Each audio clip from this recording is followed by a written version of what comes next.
السلام علیکم. په دې ویډیو کې چې کومې غلطیانې زه تاسو ته وایم، دغه غلطیانې به تاسو په انګلیش کې هیڅکله هم نه کوئ. صحیح دی؟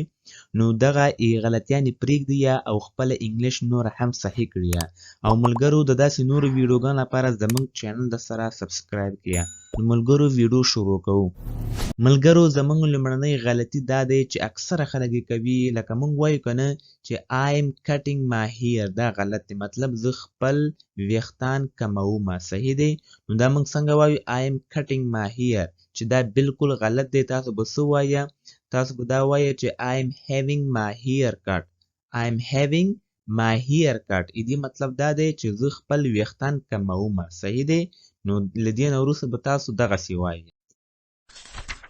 ملګرو یوه بله عامه غلطي چې ډېر زیات خلک دغه غلطي کوي چې هغه دا دی چې دوی وایي که نه I am going to home. I am going to home، زه کور ته ځمه. صحیح دی؟ زه کور ته ځمه، خو دا بالکل غلط دی. صحیح دی؟ تاسو به څنګه وایه؟ I am going home. I am going home. دې مطلب دا دی چې زه کور ته ځمه. صحیح دی؟ دلته دغه ټو نه پکې استعمالیږي. نو له دې نه وروسته به دغه غلطي تاسو بیا نه کوئ. صحیح دی؟ ښه ملګرو یوه بله عامه غلطي هغه دا دی چې خلک وایي که نه I saw a dream last night. دې مطلب دا دی چې ما تېره شپه خوب ولیده. صحیح دی؟ ډریم ویل کېږي خوب ته. نو ما تېره شپه خوب ولیده، چې دا بالکل غلط دی. تاسو څنګه وایه؟ I had a dream last night. I had a dream last night، چې دې مطلب همدا دی چې ما تېره شپه خوب ولیده. صحیح دی؟ نو دلته به سا نه وایه، دلته به تاسو چې وایه هیډ وایه. صحیح دی؟ نو دا صحیح انګلیش همداسې دی. ملګرو یوه بله عامه غلطي هغه دا دی چې خلک وایي چې she is my cousin sister، چې مطلب هغه زما د تره لور دی. صحیح دی؟ نو دلته دغه چې تاسو کله cousin استعمال کړئ، بیا تاسو دلته sister نشئ استعمالولی. صحیح دی؟ نو تاسو به څنګه وایه چې she is my cousin. دلته تاسو she استعماله کړه که نه، نو دې نه دا معلومیږي چې هغه زما چې she متل د جنکۍ یادوي یا جینۍ یادوي. صحیح دی؟ نو تاسو څنګه وایئ چې she is my cousin، هغه زما د تره لور دی. بس لنډ مطلب همدا دی. صحیح دی؟ نو تاسو دلته cousin استعمالوئ او sister به نه استعمالوئ. ښه ملګرو یوه بله عامه غلطي هغه دا ده چې خلک وایي که نه I know him good. I know him good دې مطلب ده چې زه هغه ښه پېژنمه. زه هغه ښه پېژنمه. څه دی؟ نو دلته good نه ویل کېږي، دا به څنګه وایه؟ I know him well. I know him well دې مطلب دا ده چې زه هغه ښه پېژنمه. څه دی؟ نو دلته good نه استعمالیږي، دلته چې څه استعمالیږي؟ well استعمالیږي. ښه ملګرو یوه بله عامه غلطي هغه دا ده چې خلک وایي چې she works hardly. She works hardly مطلب هغه په سختۍ سره کار کوي، خو دا غلط دی. تاسو به څنګه وایه؟ She works hard.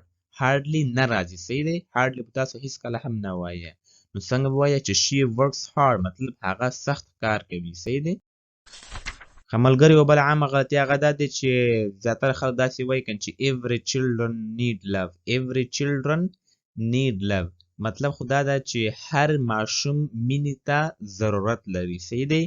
نو دلته تاسو دغه every سره children مه استعمالوئ، دا بالکل غلط دی. تاسو به څه وایه چې every child needs love. صحیح دی؟ every child needs love دې مطلب دا دی چې هر ماشوم مینې ته ضرورت لري. صحیح دی؟ نو صحیح فارمیټ چې ده هغه دا دی، دا غلط دی. صحیح دی؟ ښه بله غلطي خلک دا کوي چې دوی وایي که نه I am waiting you. I am waiting you چې دا بالکل غلط دی. دې مطلب دا دی چې زه تا ته انتظار کوم، زه تا ته انتظار کوم، خو دا غلط دی. څنګه به وایه؟ I am waiting for you. I am waiting for you دې مطلب دا دی چې زه ستا لپاره انتظار کوم. څه دی؟ دلته به for استعمالوئ. ملګرو یوه بله غلطي دا ده چې خلک وایي چې the police is coming. The police is coming چې دا بالکل غلط دی. پولیس سره هیڅکله هم نه راځي. صحیح دی؟ پولیس چې دا جمع نوم دی. صحیح دوی سره چیرې دی آر راځي. The police are coming مطلب پولیس سره روان دي. صحیح دی؟ دوی پولیس سره روان دي، نو دوی سره آر استعمالیږي. ښه ملګرو یوه بله عامه غلطي هغه دا دی چې زیاتره خلک دا وایي که نه چې all right. دا all right تلفظ خو بالکل صحیح ده، خو دلته all سره څه ده؟ دغه ډبل ال نه راځي. صحیح دی؟ داسې لیکل کېږي. all right به همیشه همداسې لیکي. ښه داسې به نه لیکي. ښه ملګرو یوه بله غلطي چې هغه خلک کوي هغه دا دی چې I lost the bus. I lost the bus مطلب دا دی چې له ما څخه بس لاړ. له ما څخه بس مطلب لاړ میس مې کو صحیح دی نو دلته lost بیا نه ولګېږي بیا تاسو miss وایه for example I missed the bus I missed the bus مطلب ما بس miss کړ مطلب لا نه لاړ صحیح دی نو lost نه ولګېږي lost بیا موږ چیک استعمالوو چې کله موږ څخه یو څه ورک وي صحیح دی د هغه لپاره به موږ lost استعمال ښه ملګریو بله عامه غلطي هغه دا دی چې خلک وایي people is people سره is هیڅ کله هم نه راځي صحیح دی people سره همیشه r راځي ځکه دا جمع نوم دی صحیح دی نو people سره به تاسو همیشه r وایي صحیح دی نو ملګرو thank you so much for watching this video که دا ویډیو ملګرو خوښه شوې وي نو حتما سره ویډیو لایک کړئ او چینل سره هم سبسکرایب کړئ داسې نورو مهمو ویډیوګانو لپاره thank you so much for watching this video